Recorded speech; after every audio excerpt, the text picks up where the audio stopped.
कितने आदमी थे? साले कितने आदमी थे बता? अरे नाचे मत साले, जल्दी बता नहीं तो वहीं आके मारूंगा। कितने बार पूछ रहा कितने आदमी थे, कितने आदमी थे? मैं वहाँ पे आलू छील रहा था। रुक बेटा तेरा नाचना निकालता हूँ अभी। यार मैं तो उतने समय हगने गया था। साले तू पहले हगना बंद कर और साथ में नाचना भी। हाँ हाँ ठीक है, तो बता कितने आदमी थे?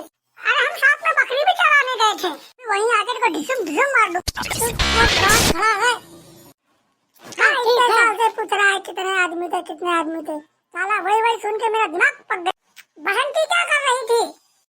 बसंती तो गेहूं पिसाने गई थी। तो साले गेहूं की बोरी